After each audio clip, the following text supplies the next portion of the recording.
दुनिया के मौजूदा ढांचे पर अगर गहरी नजर डाली जाए तो ये एक मुसल्लस पिरामिड की मानंद नजर आता है, जहां सबसे ऊपर चंद लोग बैठे हैं और सबसे नीचे करोड़ों इंसानों का हुजूम है। इस समाजी और सियासी तकसीम को समझने के लिए इसे 4 हिस्सों में तकसीम किया जा सकता है: हुक्मरान, कारिंदे, बेदार लोग और सोई हुई अक्सरियत। बालादस्त तबका ये वो मुट्ठी भर लोग हैं जिनके पास दुनिया के वसाइल का बड़ा हिस्सा है।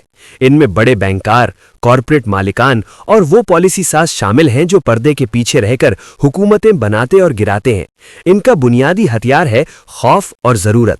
वो निज़ाम को इस तरह डिज़ाइन करते हैं कि आम आदमी जिंदगी भर सिर्फ रोटी, कपड़ा और मकान की दौड़ में लगा रहे और कभी ये न सोच सके कि उसे कंट्रोल कौन कर रहा है। निज़ाम के कारिंदे ये 4% लोग ब्यूरोक्रेट्स, बाज मीडिया हाउसेस और सियासी मोहरे होते हैं।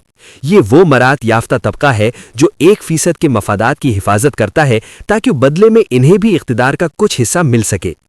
सोई हुई अक्सरियत ये दुनिया की वो अजीम अक्सरियत है जिसे बेदार होने की जरूरत है। इन लोगों को पर्दे गफलत में रखने के लिए तफरी, सोशल मीडिया की चकाचौंध और लायानी बहसों में उलझाए रखा जाता है। ये लोग निज़ाम की खराबियों का रोना तो रोते हैं, लेकिन कभी उस जड़ तक नहीं पहुंच पाते जहां से ये खराबियां जन्म ले रही हैं। इनकी जिंदगी का मकसद सिर्फ निज़ाम की पैरवी करना होता है, इस पर सवाल उठाना नहीं। बेदार शऊर ये वो लोग हैं जिन्होंने सच्चाई का इदराक कर लिया है। ये मुफक्किरीन, लिखारी और मुस्लिहीन हैं जो जानते हैं कि दुनिया का निज़ाम मुनसिफाना नहीं है। इनका सबसे बड़ा जुर्म यह है कि ये 90% लोगों को जगाने की कोशिश करते हैं।